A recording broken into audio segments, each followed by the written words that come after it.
So what's up everybody, I'm Go to 8 for 5 and welcome to my first devlog of my new project, which is going to be a colony sim slash survival game. So in this first devlog I just want to show what I do in preparation to make the game and kind of the steps I take before actually making the game. So if you want to follow this project, I'll be posting weekly devlogs of the progress of the game. So if you want to follow this project, make sure to subscribe. You can also follow me on Instagram and Itch.io. I'll be releasing alpha, beta builds on Itch.io, and I'll be posting about them onto Instagram. Those two links will be in the description if you want to follow the project. If you wanted to support this project, I'll leave a donation link down below. Any and all support is greatly appreciated, and all the funding will go to into developing this game specifically. So with that being said, let's get into this video.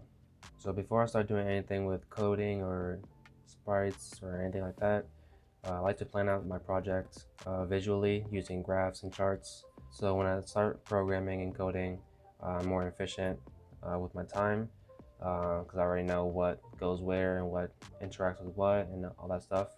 So I just start in GIMP. I just make an empty project here. So to start off, there's a couple systems I have in my game. There's an AI system. It's going to be farming, mining, and things like that. I guess we can start off with the AI system. And then here, I'm going to name this AI Hub. So this AI Hub is going to take care of multiple things. It's going to take care of the NPCs and animals and anything else in the future that I add. Maybe hostiles or enemies or things like that. So let's first add the NPCs, which are going to be the colonists that the player will control. They'll have different tasks and all that stuff. So let's add another little box here for the NPCs. So under the NPC, there's going to be multiple things. It's going to have an inventory, stats. It's going to have movement. It's going to have a task system of some sort. So let's add all those in here as well. So here I've added all those subcomponents of the NPC. You got a task system, stats, inventory, and movement. The NPC is going to directly modify all of these components. So let's do that visually by just adding little lines here. And then the AI Hub is going to modify the NPC component. The AI Hub is going to send it a task, and then the NPC itself will take that task and assign it to itself. If that makes sense. The NPC will decide whether it does that task or if it does something else that's more important or anything like that. And then the next AI component will be animals. So pretty much the same thing kind of, but the animals will have less subcomponents. Animals will just have inventory and stats. So let's quickly add that here. And then under animals, it's just going to have inventory, movement, and stats. So here I've added the three subcomponents, which are stats, inventory, and movement. Same thing with the NPC. The AI Hub is going to keep track of the animal AI, and then the animal AI is going to keep track of everything else. So that's pretty much it for the AI Hub system. I might add more things to this, or I might switch things around or modify a little bit while making the game, but this is basically the blueprint that I will follow while making the game for the AI. So there's a little recap here. So the AI Hub will handle two components, NPC and then the animals. So these two are the main AIs that are going to be in the game. There might be more later on, but these are the main ones right now. And then in these AIs, they have subcomponents. So the NPC has task system, stats, inventory, movement as subcomponents, and the NPC will modify those systems directly. The AI Hub will not be able to modify those. The AI Hub will only keep track of the NPC, and the NPC will be programmed to select a task or be assigned a task by the player, and then it will manage the stats, inventory, and movement. And then animals, very similar, stats, inventory, movement, but animals don't have tasks. So the AI Hub will control the animals or keep track of it, and then the animal will keep track of its stats, inventory, movement. So that's pretty much it for the AI Hub or AI system. So next, let's move on to the map system. So I'm going to need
said before, all this stuff can change in the future. This is just a base blueprint for me to start and be more organized while programming and coding systems up. But that's pretty much it for this video. I will be posting more devlogs in the future. This one was a bit more boring and technical, but in the future I'll be doing more fun stuff, showing development of the game. So if you want to follow this project, make sure to subscribe to my channel, and also follow me on Instagram and Itch.io if you want to follow the project closely. I will be dropping alpha and beta builds on Itch.io and talking about it or posting about it on Instagram mainly. And then on this YouTube channel, I'll be posting weekly updates and devlogs of the game itself. And then lastly, if you want to support this project, I will leave a donation link down below. If you want to support me in the development of this game, I will leave that link down below. So with that being said, I hope you guys enjoyed this video. Like, comment, subscribe if you want to see more, and I'll see you guys in the next video.